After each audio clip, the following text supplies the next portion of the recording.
But one of the guys that get a lot of credit is Steve Blackman for muscular development. I mean, those guys have done an extraordinary job for years and years and years to promote health, to promote fitness, to promote strength, to promote bodybuilding, powerlifting, weightlifting, and all of those kind of things. So the contributions they made is gigantic, and I hail them for that.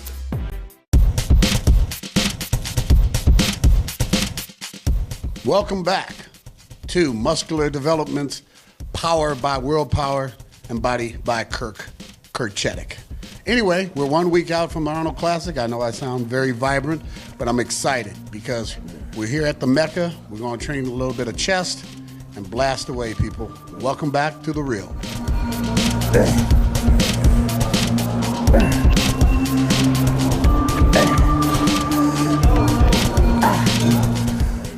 Definitely.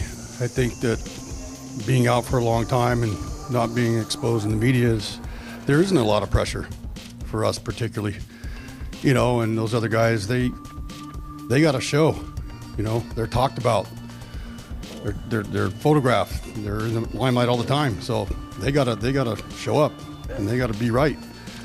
We're coming really out of nowhere. We've been off the stage with this man for, I don't know, I don't remember. It's been a while. Been dormant.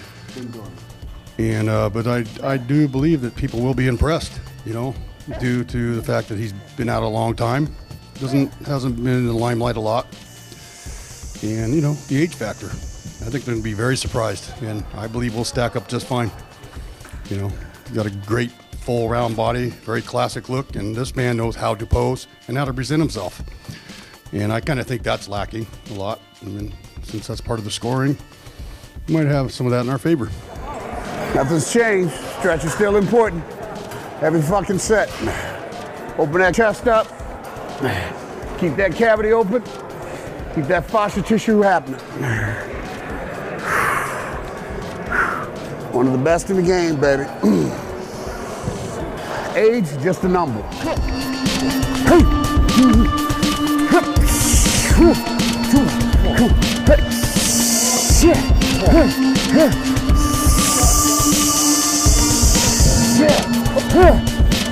There you go.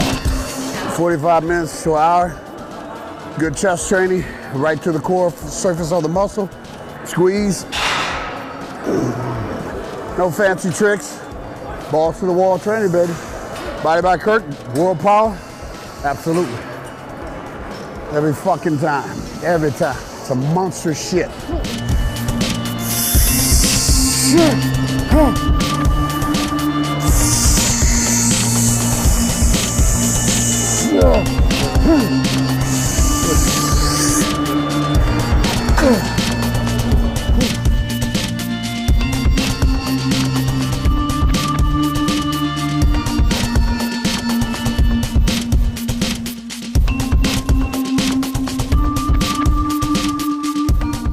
Over the years, a lot has changed as far as some of the training is concerned.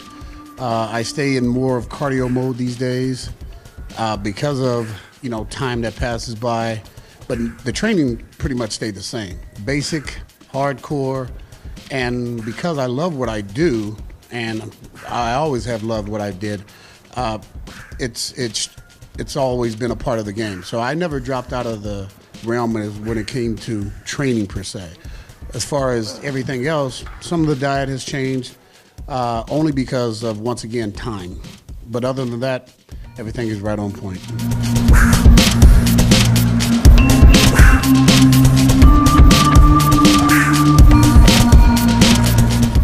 In our last interview, we was talking about different coaches' style. I think the most important ones is the fact that when you have somebody in front of you on a day-to-day basis. I've worked with Kirk for several years behind the scenes, but this is the first time I've actually had him in front of me. He's always been a guide, even though I've had other people in my corner, but I've always made phone calls because we've always been that tight.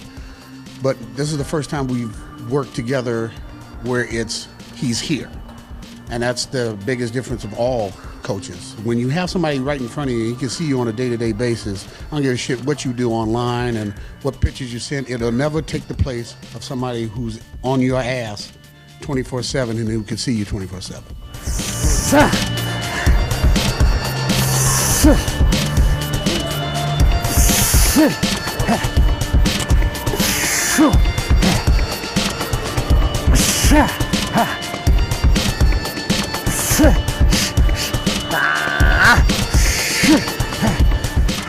When I was saying not bad for 55, it was just beating that not bad for 55 centuries on this planet.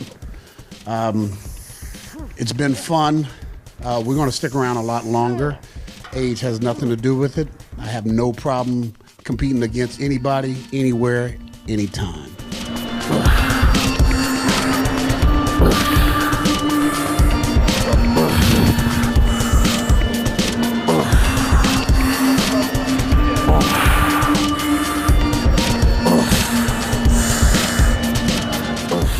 I didn't even understand there was a Masters. There was a Masters? There's a Masters. Oh. Well, considering we was around since the very first war, and I'm just going to say hi, yeah, I have no idea. No clue.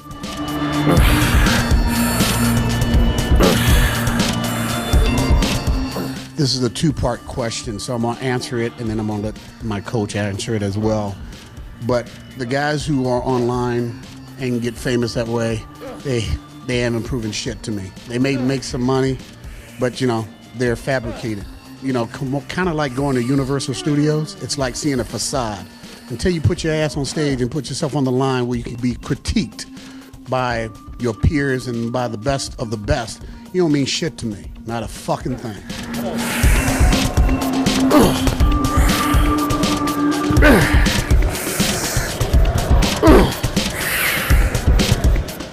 Look, yeah, they're not really particularly proven. And, you know, it's nice that they have this outlet that we never had of social media. I just think it gets taken too far. And the thing is, most of them are going to make money for a couple years and then they're going to fade out and be gone because it's so saturated with so many people doing the same thing and they all look the same. Nobody's really amazing and really stands out because I think they're more focused on that than really true hard work, and everybody wants everything fast. And this isn't something you can really rush to be at the top level and be very, you know, good quality. You know, and who knows how long these things are going to stay? Who knows if they're going to change algorithms? Who knows how long all this social media is going to work? And, you know, they may go to the next thing, and then what? So it's a nice thing to have, but you still got to really get in the trenches and learn the hardcore way of doing this.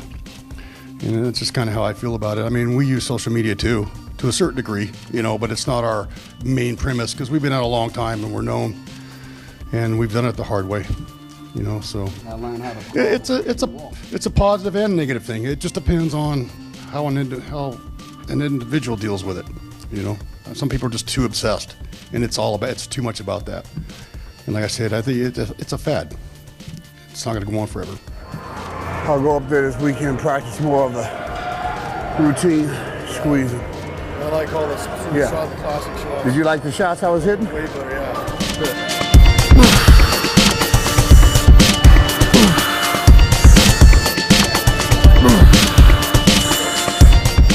Time marches on. There's always going to be something different that adds to anything. And, you know, whether it be a grocery store that used to stay open when we was younger until 5, it's now open 24/7. So, yeah, I would have believed it if somebody would have told me that. But at the same time, it doesn't mean shit. Because at the same time, it doesn't mean anything because they haven't did the work. They haven't taken the steps to get to where myself, guys like Arnold, Sergio, the premise of what we do is based on time and longevity.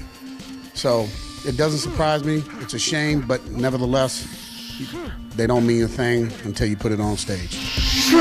Come on. Dig.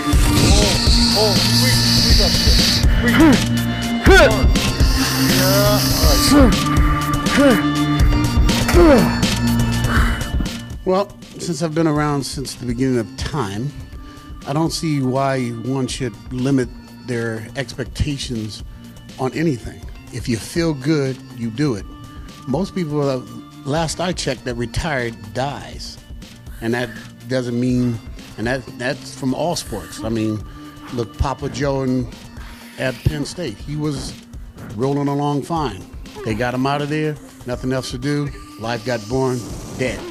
So retirement is just a word. And as long as you feel good and you're healthy and can do what you love, I'll be here.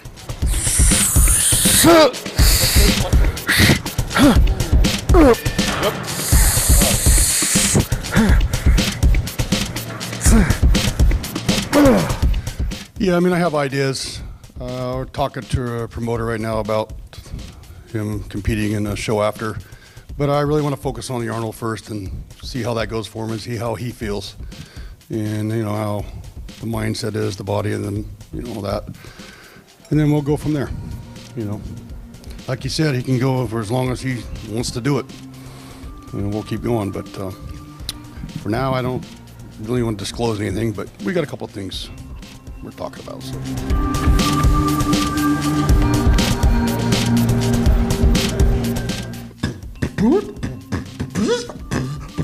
This is called The Wrap Up. Stay tuned for more developing stories from muscular development.